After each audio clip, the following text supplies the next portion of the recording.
Definitely appreciate your less than serious style of writing. Let's start with one of my favorite articles that you've written, which is an interpretation of Kubrick's Eyes Wide Shut. Because I grew up as a Kubrick fan, but when that one came out, I really just it didn't I didn't get it. But now it makes a little more sense. But you basically assess that Eyes Wide Shut is an exposure to the goings on of the Illuminati and Project Monarch. But for those who don't know, what is Project Monarch? Well, assuming your audience knows what MK Ultra is, which was that government-sponsored program back in the days, went on in the during the Cold War, where the CIA was using all kinds of methods to control minds, using drugs and electro therapy and on, different things, techniques that were imported from the Nazis, the whole Right. Project Paperclip thing, became MK Ultra, and a spin-off of that, allegedly, is Monarch mind control programming. I first became exposed to a lot of this stuff through a book, came out in the late 70s by Walter Bowart, entitled Operation Mind Control. Are you familiar with that title? Yeah, I've heard the title. I've never read the book, but I've heard the title and I've heard it talked about a lot. But I guess Monarch is like a sexual twist on MK Ultra.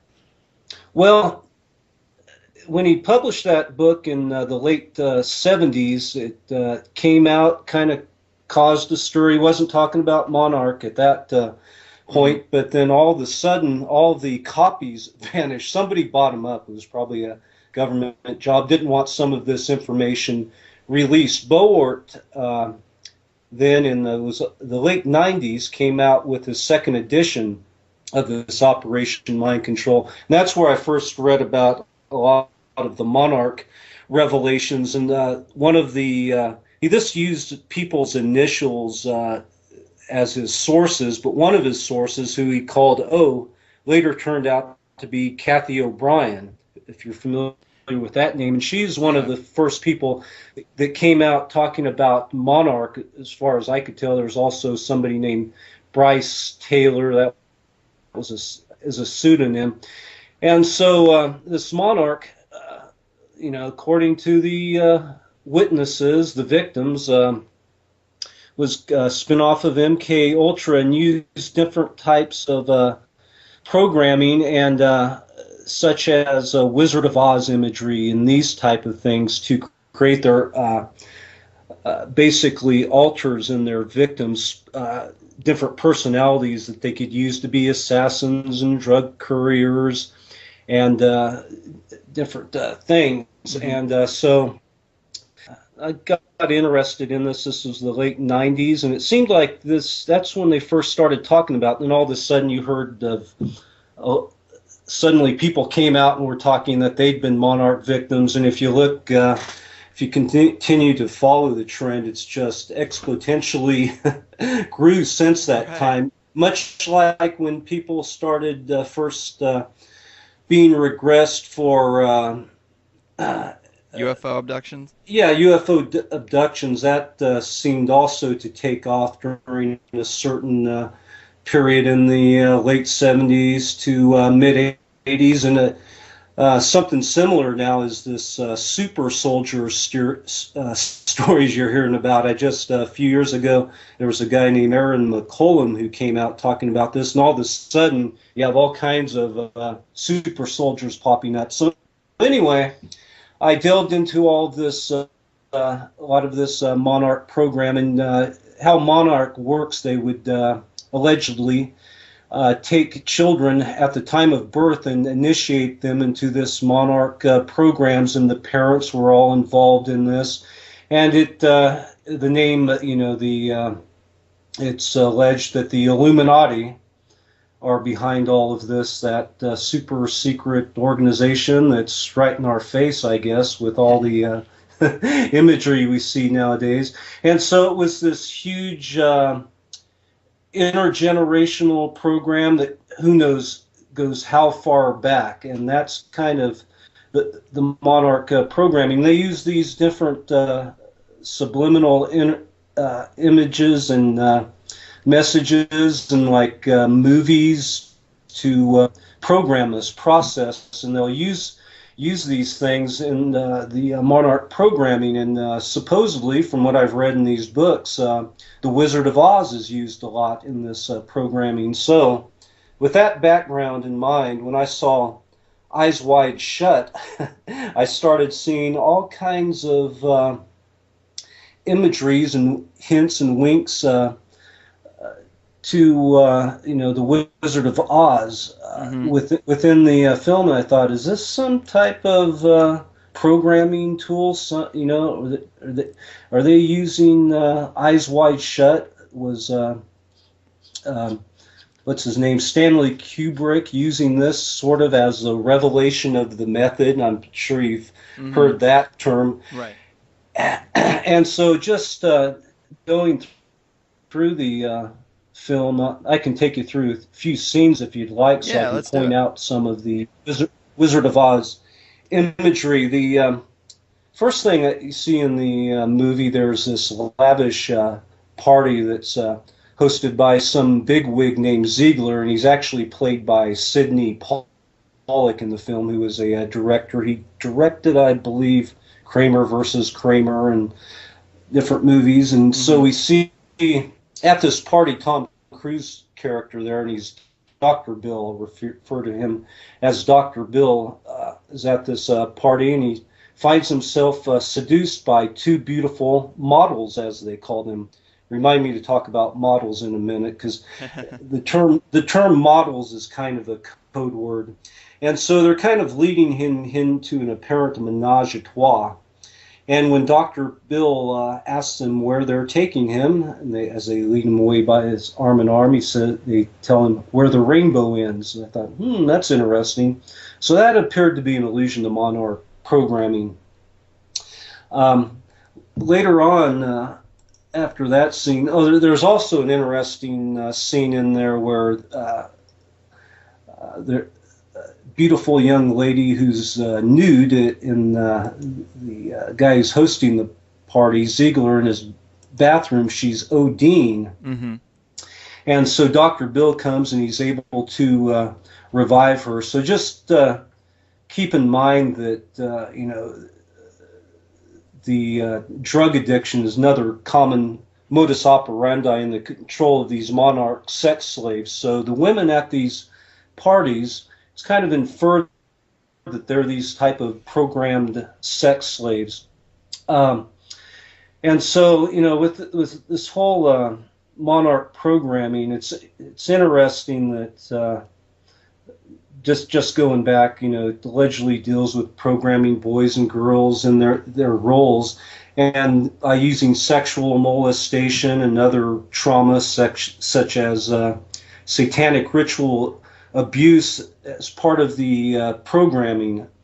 And so oftentimes the family members are used in this process. So moving on, we see the next allusion to the Wizard of Oz when Dr. Bill, he's going to some party, so he goes to rent a cloak and mask from a place, costume store called Rainbow Costumes, which happens to be located above another shop called Under the Rainbow. Not sure what to make of all this, but it seems keeps popping up. Now, at this costume shop, he's dealing with an owner there, and the owner catches his underage daughter half nude with two apparent drag queens and becomes visibly upset.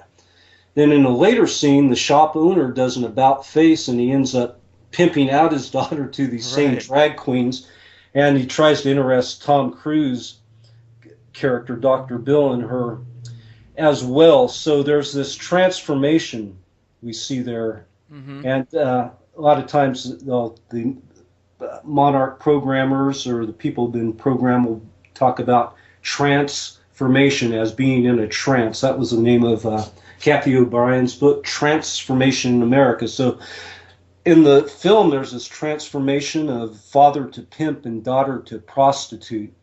And this is part of that monarch symbolism, which is one of transformation of the caterpillar and the butterfly, and it's kind of a mocking irony, because a butterfly is seen as this creature of transformational beauty. Mm-hmm. So to me, that appears to be part of the deception of this programming, to delude its victims into believing they've been transformed into something magical and full of wonder. Follow the yellow brick road, which, this twilight language that a lot of researchers who've looked into this talk about, like Michael Anthony Hoffman and James Shelby Downer, this twilight language embedded as a form of mocking wordplay, used in a symbolic and subliminal fashion. Mm-hmm. At first, now going back to the model, they call these women's models in this movie. Going back to Walter Bowart in his book Operation Mind Control, he referred to another book, which is very rare and it still might be difficult to find, called The Control of Candy Jones by a guy named Donald Bain. You familiar with that book at all? That I'm not familiar with, no. She was supposedly the first quote-unquote presidential model, as they called them, part of the MK Ultra program. Candy Jones was married to a guy named Long John Nebel. And for those of you who are into this type of podcasting and radio, going back way before Art Bell, before Billy Goodman, going way back, there was a guy in the 50s, 60s named Long John Nebel, and he had an all-night show in New York over a big radio station. I think it was WNBC, and it broadcasted across the country. And he was into interviewing UFO saucer people and just interesting guests. Long John Nebel. If you do some searching, you can find some of his old broadcasts here and there. I got a collection of them, but nice.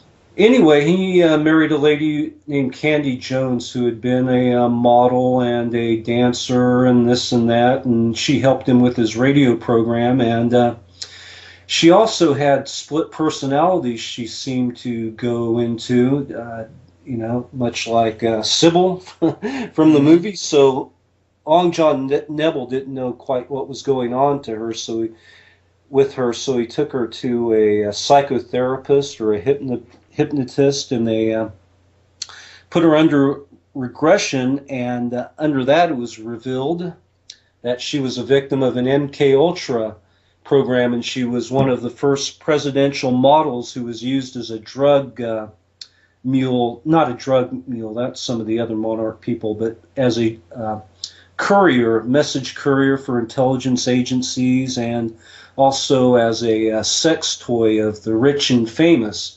politicians and whatnot. And that's what how the monarch slaves were used nowadays in the books of what's her name, Kathy O'Brien, the others, that such people as Ronald Reagan and Bob Hope and even the Clintons, on and on, are all using these monarch-controlled sex slaves. So that's where the term presidential model comes in. They say, some suggest that Marilyn Monroe was one of those presidential models. Yeah, that's actually another really weird angle to the mind-controlled sex slave, is that they sometimes are turned into Hollywood stars and music stars, and that seems like, doesn't that seem a little risky? Isn't that an unnecessary risk when you can just, kill them and go get another kid? Seems kind of weird. Yeah, it would seem so, but who knows? And I don't know what to make of a lot of this stuff, really. Some, like I was correspondent and friends with Jim Keith, who wrote a lot of great conspiratorial books and died under mysterious circumstances a decade ago or so. But he brought up, and this is pretty evident to a lot of people, that yes, indeed, there has been MK Ultra and these shenanigans that have gone on, are still probably going on, but to cover the tracks of the perpetrators, you always have these red herrings, this stuff thrown into the mix to just confuse the matter all the more and to murky the waters so everybody will think that it's all a bunch of nonsense to begin with. Mm-hmm. And so there's all this misinformation out there, you know, or seeming disinformation. Yeah, I mean that seems to be the biggest challenge is you've got first you got the disinformation, then you've got the people who just want attention. It really makes it tough to cut through and find something legitimate. Yeah. And even in my own life, I think I've been messed with and tampered with, and yeah, I don't want to sound like I'm foaming at the mouth or any, No, but yeah, but you've written about that a little bit. yeah, Let's talk about that. I mean, you've written a lot of pieces and a lot of subjects been involved in the conspiracy community for a while, and it's always odd to me that some people seem to die under mysterious circumstances while some people are, allowed to just go on for years and years. yeah. But what have you experienced in that kind of realm of being messed with? Well, first of all, in my own mind, to make myself feel better about doing this and not go paranoid, and there were times when I started going down that path. I try to keep a perspective and sense of humor, and even delude myself to thinking that those out there that are doing bad deeds or monitoring us, they find my work amusing, so they let me carry on. When I really got into heavily researching all the mind control stuff when I was writing the Manson book on Manson, The Shadow over Santa Susana, Black Magic, Mind Control, and the Manson Family Mythos, and I started that project. Originally, I was just looking, there was all these rumors of mind control around the Manson family, so that's kind of how I started that project and it evolved into the book. But during that period, there was I remember some odd things happening. This happened like on at least 4 occasions, twice when I was at home and twice in a Mexican restaurant. When I was at home, I was sitting in the same spot, and at the Mexican restaurant, I was interestingly sitting at the same table. And I felt my body temperature go up, and my head felt like it was about ready to explode. I was just, my body temperature went up. Who knows? My wife was looking at me, looked all weird. Wow, he turned red. What the hell's going on? I don't know. You start kind of freaking out. Then after a couple minutes, it would subside and go away. And that happened on a few occasions. And I, in my paranoid conspiratorial part of my mind, thinking somebody beaming some microwave weapon on me. Of course, that's how a lot of the mind control, people who say they're being mind controlled now, they're using this type of electronic harassment. So that was kind of a weird thing. I could have ate something maybe that caused that, but I've never had that happen before or since. It was interesting. I was sitting the same place on, these different occasions, like somebody could have beamed something through a window. You hear this stuff, who knows? I don't know. It's totally possible. I mean, when researchers come down with cancer, it could be years of manipulation from behind the scenes. Yeah, and so that happened. That was probably in the late '90s, when we talk about people mysteriously dying. I wrote a book about Kerry Thornley, and I was in contact with a guy named Ron Bonds who ran Illuminate Press. Are you familiar with them from back in the day? Illuminate Press? No, I'm not.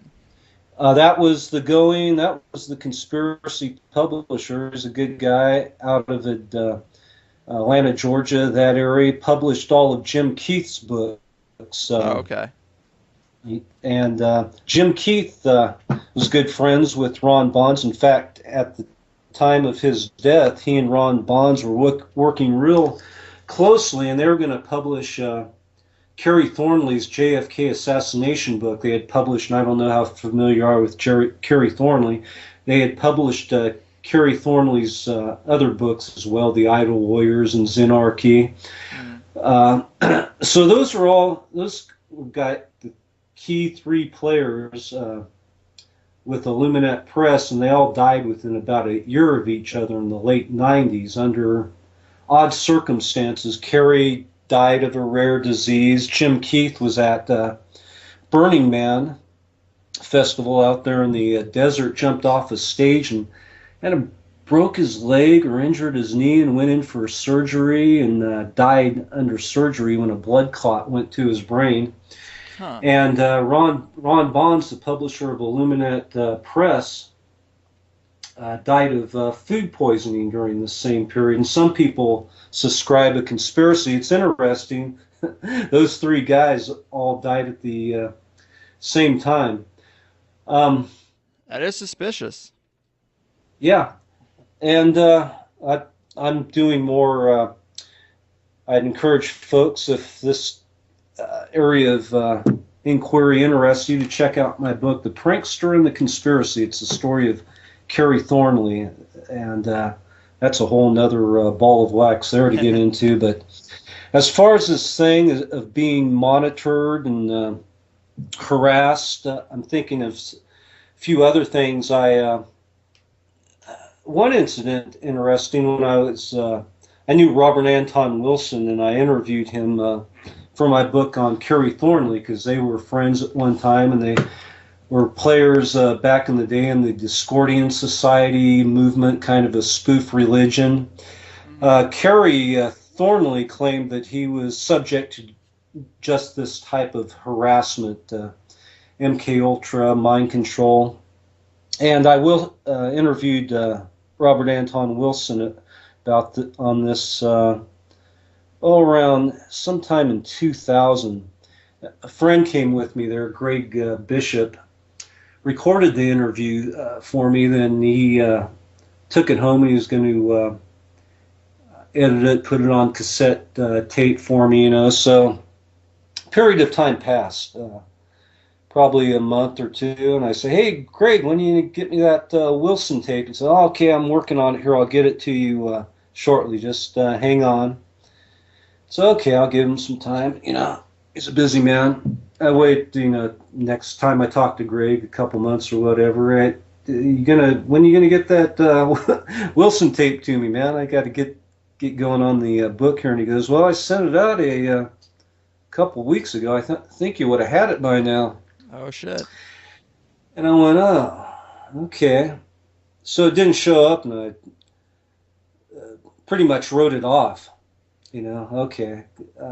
I had in my head a lot of the conversations and whatnot, so Right. thought, hey, wasn't meant to be. That's how you got to keep the perspective sometimes. 6 months later, it might have even been longer than that. It might have been a year. It was quite a while. The tape finally showed up. Weird. The package it was in had obviously been opened. So somebody intercepted it, listened to it, finally rerouted it to me. They probably tried to listen to it, and the quality was real bad. I had to struggle to I don't know what kind of recorder Greg was using, but Right. that was one instance. But it was interesting. I talked to Wilson a few times on the phone, and it was always obvious that his line was tapped and he was being monitored, and he knew this. Damn. I was on his email list, and he used to send out emails to a group. And you familiar with the Office of Information Awareness? I've heard it thrown around before. Well, it was a government agency that was started post 9/11 by DARPA. They got going on this, and it was headed up by John Poindexter, who was involved in, I forget what all, Bush and Reagan administration. He's Right. a heavy intelligence guy.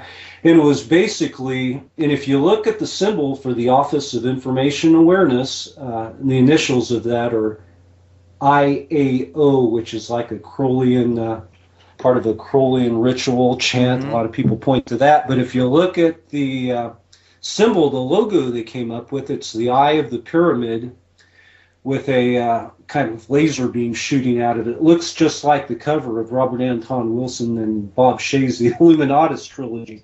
So this agency was put together for monitoring, doing domestic surveillance. Another agency. There was such an outcry with the public that this agency disappeared or reconstituted as something else. During this period where they had launched the Office of Information Awareness. John Poindexter was the head.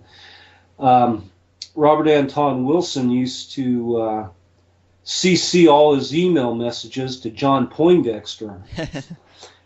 and I got these, and I talked to him on the phone. I said, Bob, why the hell are you doing with that? And he said, I figure they're monitoring all my messages anyway.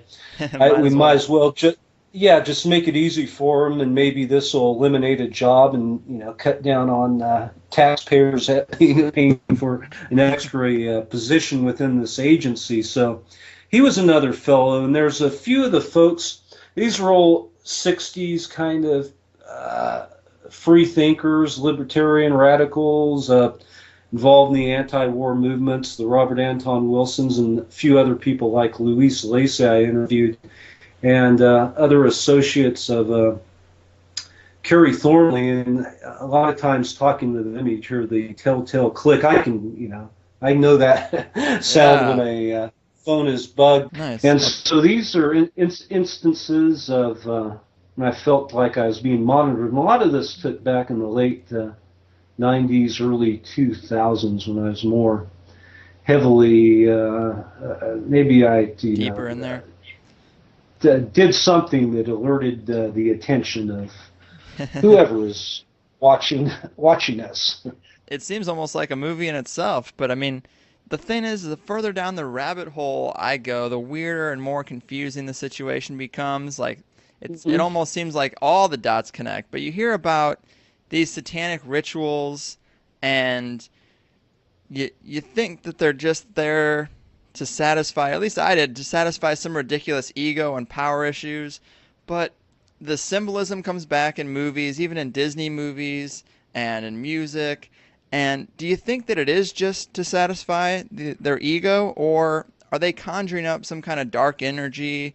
Do you believe in that at all? Like the Aleister Crowley type stuff? I don't know if I believe in anything. That's true. Not trying to call out, but belief. Right. My mind's open. I look into these things. I think one of the things that's going on that like I told you before we got into this, I'm not really up on a lot of the imagery and things. I know Lady Gaga does stuff, and there's been rappers singing about the Illuminati, and I think some of them might, they know about the legends, and they're kind of inserting that stuff in there just to blow people's mind. I think there's some pranksterism You got to going consider on there. Yeah, I really don't know. It seems it's more in your face as time progresses. Definitely. And maybe that's part of the whole revelation of the method. And a couple other books to recommend are Secret Societies and Psychological Warfare by Michael Anthony Hoffman. He gets into a lot of this stuff, and the works of James Shelby Downard, who I've written a book about.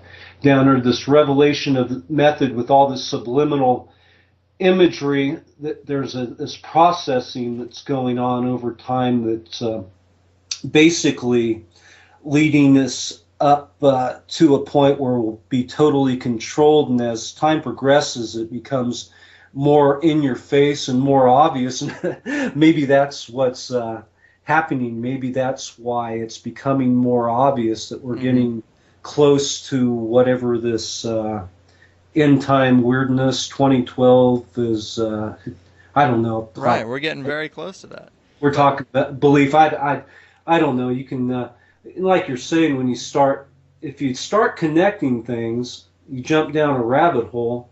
I mean, with my Manson book, it's just crazy, all the connections and stuff I found in that. In any subject, if you look hard enough, you're going to start connecting things. Just, like in the Eyes Wide Shut, I started seeing all of these, this imagery and things that suggest, it was connected to Monarch and this Wizard of Oz imagery.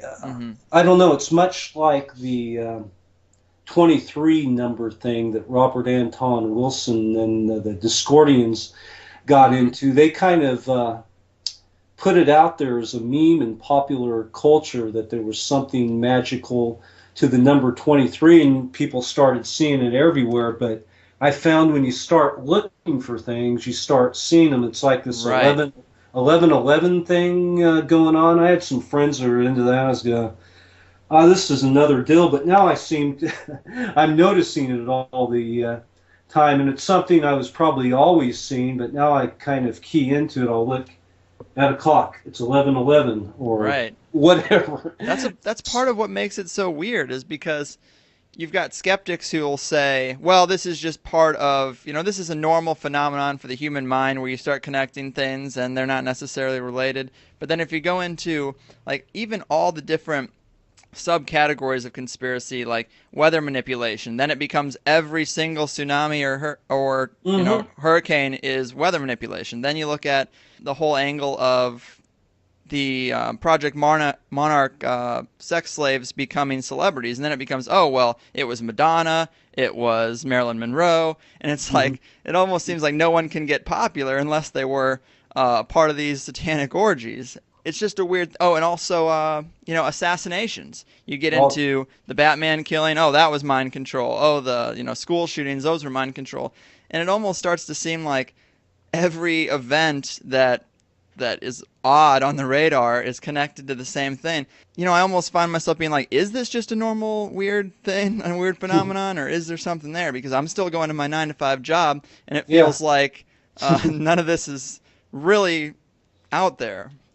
And it could be something that's in the collective, unconscious of the human race. These different memes and things that get planted there and grow. But you look. I remember you talk about some of the stars. You didn't mention Britney Spears and Anna Nicole Smith. The meltdowns they had. I remember I was just a couple years ago with Britney Spears. She'd broken up and shaved her head, and they had to haul her away to the hospital at one time, and it looked like she had shifted personalities. I remember the film of her. She was screaming, talking like, kind of whining like a little girl, and she shaved her head and was like, wow, that seems like a total right. If they're not in their right mind, how can they reach that level of celebrity? It seems like you have to be a pretty savvy business person, pretty motivated, unless, of course, all of Hollywood is owned by, the Illuminati or controlled by the Illuminati, and they only let forth certain people. And that would also explain why everybody, a lot of people I know seem to not be entertained by the most popular of culture or the most popular of music. Yeah. It almost seems like it's just presented to us as like, this is what you get. You like it or don't like it, it's going to make millions, and there you go. Kind of like Lady Gaga, though. And all the weather stuff going on. I mean, I don't know what the hell to think. I don't poo-poo it, but when you totally subscribe to this stuff, once again, that could... you go too far and see something in everything. But I've noticed that chemtrail, contrails, whatever the heck they are, become more prevalent over the years, and it seems like you see these checkerboards in the skies, these X's. Like, I don't know. Then everything that's going on the East Coast now with Hurricane Sandy. And we've had these. Nature is like that, and weather patterns, every 100 years or whatever. So I don't get too excited about it all. But on the other hand, people talk about preparing for the worst case scenario. And I think folks should do that too. I don't think that's paranoid. So, well, let's talk a little bit about your opinions on, like, the MK Ultra mind control assassins, because like I said, it seems like every high-profile killing is a suspect of mind control victim. Are there any that stand out to you as more obvious? Sirhan was a good case. That he'd basically written this diary where it looked like he went into a trance state, and they used the diary during the trial. Basically, his defense presented that he had gone into some sort of trance state, and Sirhan had no recollection of the shooting himself. All he remembered was going into the ambassador ballroom where RFK spoke before he was shot, and that he went and got some coffee, and the girl in the polka dotted dress gave him some coffee, and he couldn't remember anything like that. Like he was given, perhaps there was a drug with the coffee, or there was some code word, like the Manchurian Candidate, how he's encouraged to play a game of solitaire, and how the Queen of Hearts or the Queen of Diamonds was basically that trigger. But if you look into the Sirhan case, there's a lot of meat there. I'm just touching on a couple of things, but some of the other ones. One of the things I first tripped over or talked about in my research and wrote about, I think I was one of the first persons, maybe the first, I'm not positive, but was the book The Catcher in the Rye, and how who was it, John Hinckley, who shot Reagan, and Mark David Chapman also, after he blew away John Lennon, both had a copy of the Catcher in the Rye in their possession, and it was like they were sitting there. I know Chapman was sitting there reading it very calmly. That's what they, like he had just he'd gone into his trance assassin mode, and once that was done, he had switched over into something else. So I conjectured back in the day, and this was in the early 90s, I wrote about it for Paranoia magazine, that it was used as a mechanism of control. And I started looking into this, and it was like, okay, I want to find out more about J.D. Salinger. And I learned that he was mixed up with the OSS back in the day, who later became the CIA, and that he was part of a group that basically interviewed and brought a lot of the German people, the Nazis, denazified them, as they called it back in the day. But really, if you read into it, were part of the Project Paperclip program. So it was pretty interesting that Salinger was involved in that. I found it funny. I think I think I'm the first person maybe connected those dots. I'll say I am. I could be why not? proved wrong. Later in the movie Conspiracy Theory with Mel Gibson, they brought out that angle, and jokingly, I was interviewed by this, I think they're still around, Newsflash. They were like they put out stories that would go viral. This is about a decade ago, and radio stations would pick them up, and so that they did that angle, that some guy interviewed me, and they did a couple things on me over the years. And so they just take out sound bites, and the interviewer said, told me, yeah, Mel Gibson had ripped me off. He had heard this somewhere. He said, are you going to sue Mel Gibson? I go, no, better not do that, but I'd taken out a court settlement or something. So that's the news. So it got a little news play for a while, and I got interviewed by some radio stations. But anyway, That's cool. We were talking about assassins. Oh boy! Have you looked into? Well, I just wanted to say, have you looked into? A lot of the work I've seen from you is a little bit older, or the interviews I listened to are a little bit older. But have you really looked into the Batman killing, the most recent massacre? A little bit, not much. It was funny. I was in Colorado. Where was I? I was in Boulder, but I was also around the Denver, Aurora area during that same period. And I think I was in Boulder that day. I was out doing some work, and woke up and fired up the laptop to see what emails and whatnot, and I see the shooting. This Colorado shooting. I go, holy crap, what's going on here? I thought, It's odd. I'm in Colorado, not far from when this went on. But boy, certainly had all the earmarks of, another Something weird. lone nut. There's a lot of people were alleging, there were witnesses that there was a second person involved. I don't know. Hmm. Uh, Yeah, a lot of people in the theater said that. And well, another weird thing about it was that apparently there was an old comic book called The Dark Knight that was, it was in the big line of Batman comics, but in that particular issue, a man goes into a theater and he kind of goes crazy and he shoots people. And mm. the man who goes into the theater has orange hair. And if you look at the killer, he dyed his hair orange, and everyone's like, oh, he was trying to be the Joker. Well, the Joker doesn't have orange hair. So the only I mean, it seems like it might have came from that. In the same way you talk about The Catcher in the Rye, I could see this particular comic being used as a trigger, and they program him into thinking he's almost in that comic book or playing out that character.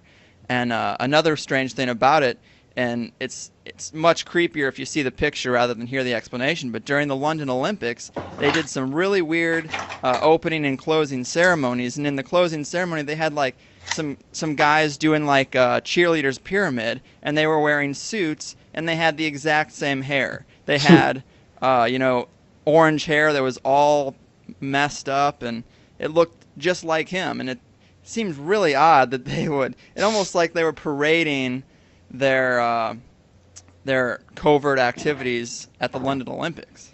Crazy, yeah. I'd heard about the comic book. There's another thing you can point to other assassins when they did the court hearing for this guy, and he looked all out of it. Like he'd been drugged up.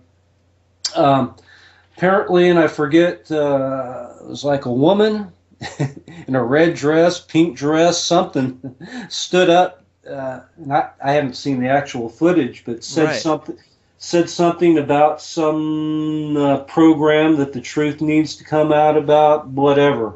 That's the last you heard about that, and was like, oh, what's the hell's that about? And, once again, maybe was that some type of trigger to put him in an amnesia state, or was she really trying to reveal some truth about what was going on about all of this? Who knows? Yeah, I mean, another suspicious fact is that his father was involved in. He was about to go public in exposing some evidence in the LIBOR scandal, which was a big banking scandal we heard about for like half a day. Yeah. A multi-billion-dollar banking scandal that, not a big deal. It happens all the time. Don't worry about this. Let's talk about, the football game. Right. Yeah. It seems like that kind of thing happens when someone tries to go public.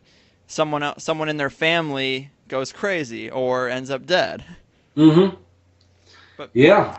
one of the well, sorry, I was just gonna say another like to get on to something that you have written about a little more is the JFK killings. I mean, that's probably one of the highest profile suspects of a ritual killing. I know you wrote a book about the work of James Shelby Downard and the whole idea, the concept of mystical type nominee. What is that? Oh, yeah. Mystical toponymy. Yeah, that's a weird thing. But there seems to be a lot of evidence. Like, again, it's the dot connecting thing, Right. Uh, James Shelby Downard was the great dot connector. Kind of a gonzo conspiracy researcher, and I've written a book, James Shelby Downard's Mystical War. I first became familiar, I think, with his writings through what he's most famously known for is King Kill 33, which was co-authored by Michael Anthony Hoffman. And it was basically Downard's theories presented in this manuscript, and Hoffman helped him write it. As I looked in my research of Downard, looked at some of the original source material, he wasn't that talented of a writer. But so Hoffman, his role in that was basically to help pull his thoughts together and put it in a written format. But Basically, Downer presented the theory that JFK's assassination was basically a ritual sacrifice, all part of this revelation of the method that we have been talking about, where it was used as a mass ritual to kind of process humanity and cause a trauma to the psyche, and basically, in so many words, tell the general populace that you're controlled. We took out the president when he crossed the line, and you're all expendable. That was kind of the subliminal underlying message. And Downer points to a Freemasonic conspiracy behind this JFK's execution, and this huge ritual that took part on the 33rd degree latitude. That's what we call about the mystical toponymy. The number 33 supposedly is the highest degree in Freemasonry, and throughout JFK's assassination, the number 3 comes up again and again. He's murdered by the triple underpass. There's 3 shots, allegedly, and there was the 3 tramps, 3 assassins found in Dealey Plaza. Now, this 33 latitude, if you trace it across the country, which Downer does in King Kill 33 manuscript, he traces it to such places as South Carolina, where, what's his name, Albert Pike founded Freemasonry, and to such sites as Alamogordo, New Mexico, where they tested the atomic bomb that was later dropped on Japan, and also the Roswell crash was on the 33rd degree, and even Disneyland is on that 33 degree latitude. And some people suggest that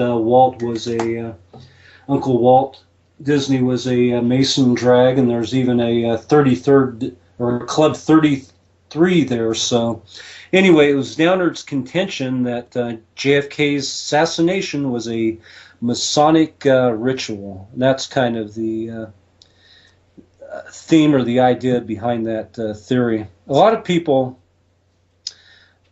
for a long time, and they still don't believe that James Shelby Downard even actually existed. But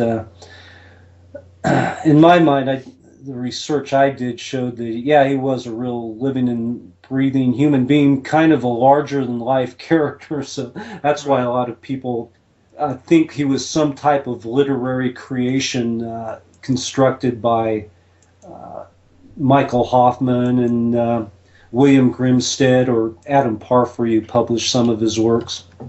It is a weird thing about the locations on the 33rd degree parallel. I mean, they also talk about that if you go into other researchers who look into the ancient pyramids of the world, they're apparently also on some type of grid, which is weird because it's supposed to be a time where, as far as we know, there was no cross-continental communication, but yet all these weird structures are sort of Stonehenge, also things like that seem to be on the same planes. And it's odd because as far as the shadow government or Illuminati or Freemasons are concerned, is there seems to be some type of knowledge of the universe that we just don't talk about. It's not taught in schools. It's sort of off the table. And to me, when you get into the satanic rituals and all that stuff, like the really dark stuff that apparently is going on top of the pyramid, it seems like there's something to the idea of energy that we're just clueless about. Yeah, these power spots, energy nodes. William Grimstead, he was into this. He was one of Downard's prodigies, and The Rebirth of Pan, that's a real rare book, but he talks about this spirit energy there that the Native Americans knew about. And there was all these mounds that were all across the country that later got plowed over or torn down. But my friend Andy Kaufman talks about some of these energy spots. The people who took over the Native Americans and massacred them and whatever, ended up oftentimes building military installations on these same power spots. So it's like usurping that power. They know there's some type of energies a lot of times, yeah, spiritual spots, churches, whatever. These will people, when they take over these spots, they'll put in their own power structures nowadays, whether it's some military installation or whatnot. So yeah, that's all part of the deal. And another interesting one is Disneyland. I brought that up because another friend of mine, Walter Bosley, wrote a book called, I think he called it Latitude 33, where he had some weird experiences in Disneyland, where on a carousel there, he basically said it was a type of interdimensional time travel type of teleportation device. Weird. And they've removed that. The carousel, I forget what the carousel is. It's no longer there, but Walter claims he met some guy from the past or future that helped, well, he must have been from the past, that he was one of the architects of Disneyland originally, or involved in that, and that they knew about, that's why they built Disneyland where they did, because it was one of those power spots. Yeah, Disney's a weird thing because everybody loves their movies. It's like every kid grows up on Disney movies, and there are a lot of researchers. Huh? I was saying sorry to interrupt you. They got all that crazy Illuminati imagery in their movies as well. Right. I mean, you can look at, now we have the technology to look at stills that you couldn't really look at back then, and you can go online and find all these weird like single cell shots where they'll say the word Illuminati or have the all-seeing eye. And there are a lot of researchers out there that are talking about the idea that every Disney movie involves some, some Disney princess, and that what that is almost teaching kids is to be materialistic and, to be shallow. And to an extent, I could see that. I mean, that is definitely a theme throughout all Disney movies, to have that female role. And maybe to be the princess in this fantasy world, you have to basically be sacrifice something in yourself, to It become almost seems it almost seems like the Project Monarch theme. Yeah, and so all of these women who want to become these fantasy stars or whatever have to become part of that process, and eventually, it's tragic for them. The Marilyn Monroe or who's Whitney Houston's of the world, they eventually pay the ultimate price. There's also, this isn't something that I saw in the books that you provided for me to read, but you also hear the idea of the blood sacrifice, and that certain celebrities, I guess the theory is that they're involved in the Illuminati and Freemasonry, and then once they get to a certain level, they're granted an opportunity to provide a blood sacrifice to reach a level of stardom that they hadn't previously had. And you'll find that a lot of the musicians that are pretty popular have had strange deaths in their family. Kanye West is one. His mom died strangely during plastic surgery. Jay-Z was dating Aaliyah, who died in a plane crash, and he's one of the biggest moguls there is in hip-hop. And those are two examples, but there seems to be kind of a lot of them. And I guess the theory is that you don't reach that level of stardom unless you do make some type of sacrifice. Well, yeah, you ought to write a book. You start like you're talking about, going down that rabbit hole and connecting those dots. Once you start looking for those things, the hits keep coming. It's like what's his name, Dave McGowan. You familiar with his research on Laurel Canyon and the stuff he's written about that? I've heard about Laurel Canyon, but that name doesn't ring a bell. Yeah, the inside. what's he called? The Inside Story of Laurel Canyon, Dave McGowan. You can find his stuff on the web. He hasn't. He decided not to write a book and get it published the traditional way, even though it's some amazing materials. And he's kind of a wry, humorous writer in his approach. But he got looking into the Laurel Canyon thing, all the rock stars that came out of Laurel Canyon in the late 60s and all the connections they had in their families to intelligence organizations or military backgrounds. And a lot of the same themes started coming up again and again, and the mysterious deaths of all these different rock stars plugged into the community. And the history of Laurel Canyon is kind of a spooky area, so that's kind of the along the same theme of what we're talking about. You know, that went on in the late 60s, and you know, you look at different people like Jim Morrison. His father was an admiral in the Navy, tied into intelligence and whatnot, and he actually took part in the what they call that fabled. It's basically it was a false flag operation that launched, got the Vietnam War going, and Jim Morrison's father was involved in that. If you look at these different rock stars, a lot of them had those connections in their family. Once again, talking about a bloodline or something. So, you know, you ask yourself, well, why were these the people that coming talking? You know, they're involved in the Summer of Love and the anti-war movement and the psychedelics. And, you know, I guess McGowan doesn't come flat out and say it, but that was part of a program that was basically being instigated there as far as this mass control of society, and part of that 60s counterculture was part of this. And you know, that's what people get into when they're talking about the Beatles and their connection, Tavistock, and all this, that they were basically programming the 60s generation.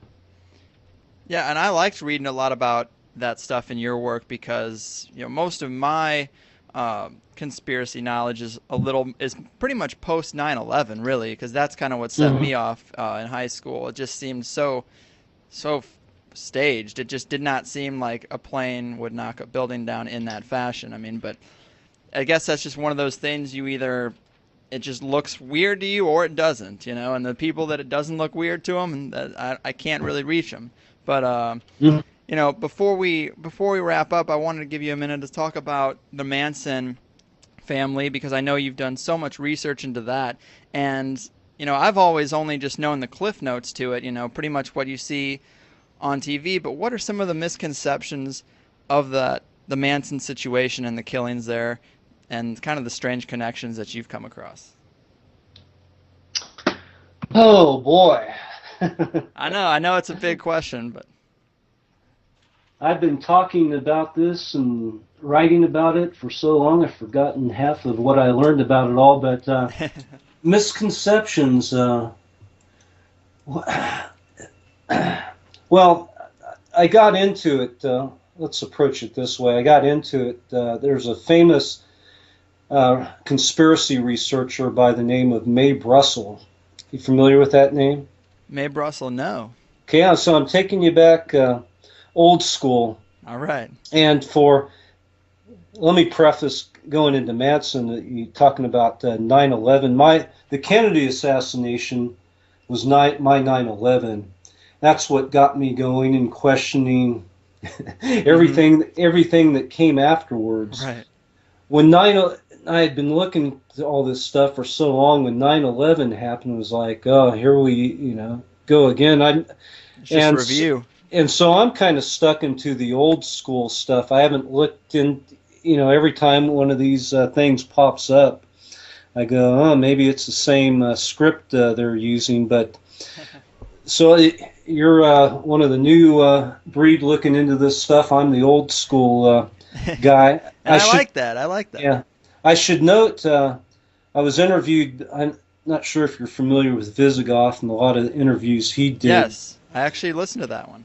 Yeah, he has a 9/11 page on, if you can find his website, where these subliminal images of 9/11 before 9/11 are Yeah. everywhere, which is kind of weird. But so the going back to Mae Brussel, look her up. She's really one of the people that got me into looking at conspiracy research. She was this tireless investigator. She was like a soccer mom back in the day who came across the Kennedy assassination and got interested in, got all 26 volumes of the Warren Commission report, started going through it, and she goes, "This stinks."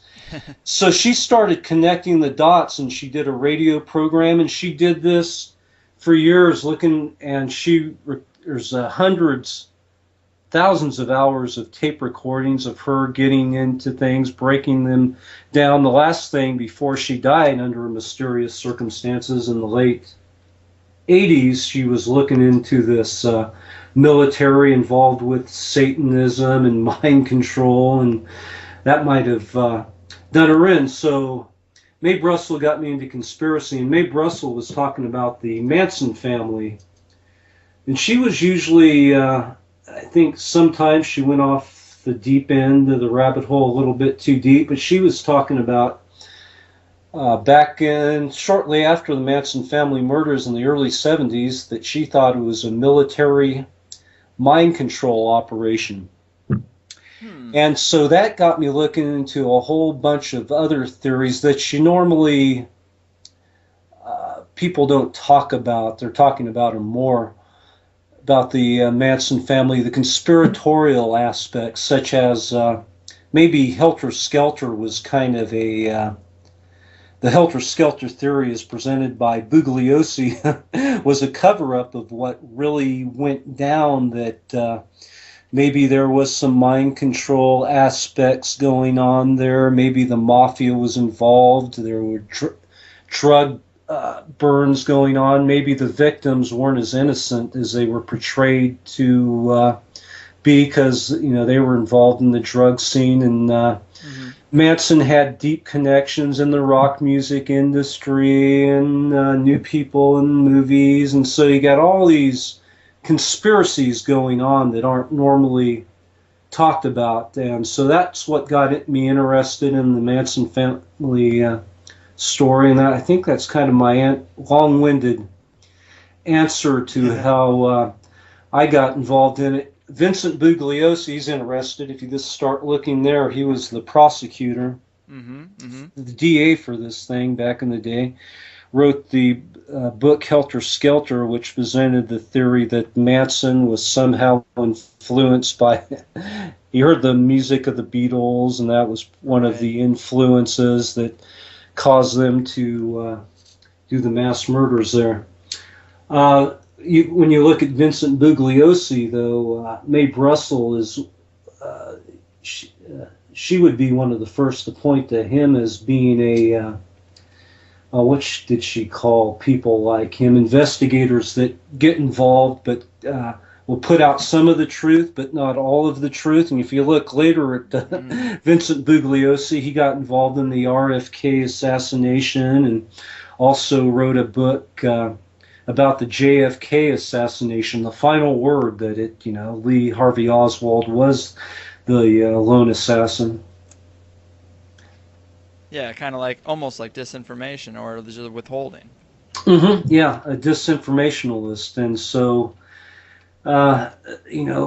Mae Brussel pegged Vincent Bugliosi as one of those that helped cover up what was going on behind the scenes with the Manson story. Yeah, the Manson story is it's really weird because, the guy never killed anyone, apparently. No. He's in prison for life. He has some strange interviews on TV, and he does not seem sane to me in the interviews that I've seen, but he was deep into the music and subculture, and so he had something had to have happened somewhere, it seems, because if he was acting the way he acts now back then, I just don't think anyone would hang around. Like, it just Well, seems really weird.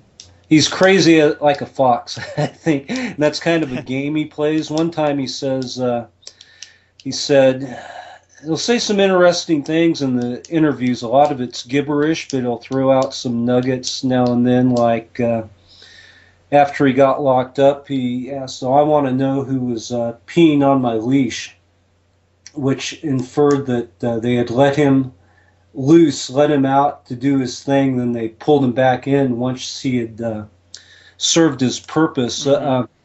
After the murders, there was a guy worked for the Los Angeles Sheriff's Office, Preston Guillory. I think now he's a private eye, and he was in some of those interviews with Mae Brussel, and he said they, knew Manson had this thing going on at Spawn Ranch.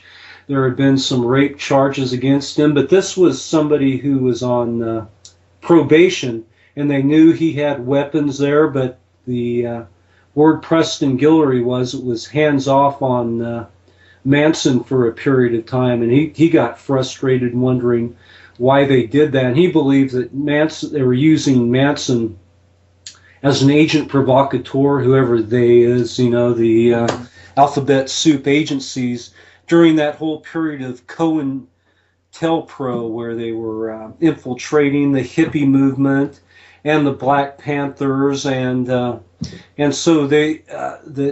ultimately Manson was used as a pawn in a big game here, which Mae Brussel said was to undermine the whole 60s counterculture, and that after the Manson family murders, it was a long time before you saw anybody with long hair who looked like a hippie or whatever Right. portrayed positively in popular media. Well, that becomes the question is, you look at the situation, you're like, well, why would this occur? And it does seem like the 60s to me just seem like such a crazy time, and I really like what I do hear about it, but at the same time, it all comes through a filter. It's never really exactly as it was. So, but it's you ask the why, and really the hippie movement was gaining so much steam, it seemed, and it was all about love. Love is the term they throw around more than any other. So now if you can find a guy who's looks like that and is in that movement and is murdering people or suggesting that people should be murdered, you kind of throw a wrench in the whole movement, really. And I guess that seems to be part of the plan. Yeah, and I get into it a bit, the whole LSD and how that was introduced, and really at one time the CIA was the largest provider of acid on the planet. Exactly. There you go. How did it get out? And so, they started first using it through programs in university, and that's where the Jerry Garcia and Ken Kesey and all those people got a hold of it. And but they also had safe houses set up in the Haight-Ashbury during the Summer of Love, where they and a notorious figure in MK Ultra lore, Louis Julian West, was involved in some of these safe houses where they pick up some guy at a bar and dose him with LSD and take him back with a prostitute and kind of monitoring. And they're also obviously putting this stuff out into the counterculture, and that's kind of what undermines. If you look in the early 60s with the youth movement, it was more geared toward the anti-war movement, and then in a kind of back to the land type of thing, getting off the grid. Then the drugs came into it and kind of seemed like it undermined first with the acid. And I think in some ways that generation was, some people were able to take the acid away from the spooks and kind of illuminate their minds and find some truth. But, the heavier drugs came in, and all this kind of really undermined and took the movement in a different direction. And maybe that was the ultimate goal, and so I forget where exactly I was going with all this. But researcher John Judge claimed that the type of acid that the Mansonoids were given was not your typical acid. It was the quote-unquote military acid. And he actually had a derivative of psilocybin. I talked to John Judge and tried to find exactly where he gets some of his information sometimes. I'm not sure, but that was his contention, that they were given the military acid, and that they had a naval intelligence handler. And actually, Paul Krasner used to publish the Realist, wrote a whole story about this for Rolling Stone magazine, about the Manson family were infiltrated by this naval intelligence guy, and they actually named him Nathaniel Dite. Rolling Stone later got sued and retracted the story. So, I mean, the more you look, the deeper you look into all this stuff, it's like the less you really sure about anything. Amen, man. And with that said, it's probably as good a place as ever to call it a day. But I had a great time talking to you. I really like your attitude, and the books you sent me were awesome. The collection of your articles in The Beast of Adam Gorightly and Happy Trails to High Weirdness were awesome reads. And you're also a musician, and this will mark the first time on THC a guest has played us out of their own interview. Is there anything coming up that we should keep an all-seeing eye on, or something you'd like to mention to the people?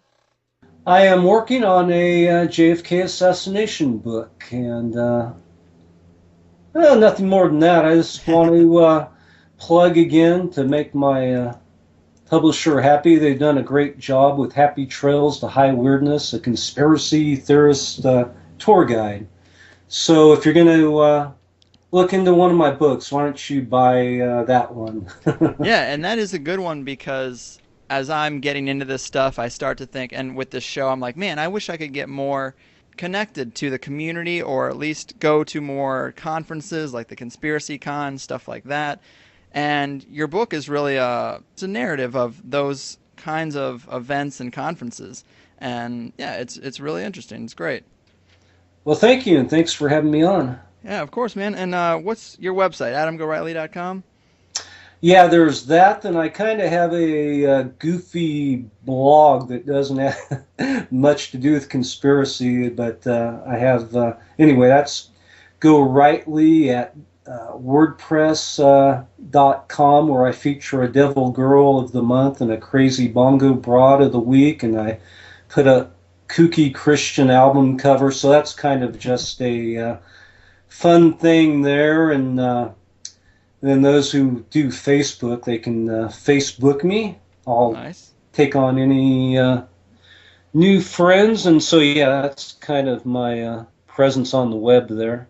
And Right on. yeah, thanks for playing some of my music. I'm trying to start focusing on that a bit more too. All right, Go Rightly. It's been a great chat. I hope I can have you on again to talk about some of the other subjects in your repertoire. I wish you well. Stay weird, man. Okay, thanks, Greg, and keep up the good work. All right, man. Take it easy. Okay, later. People, check out Adam's book and website. He's a cool guy.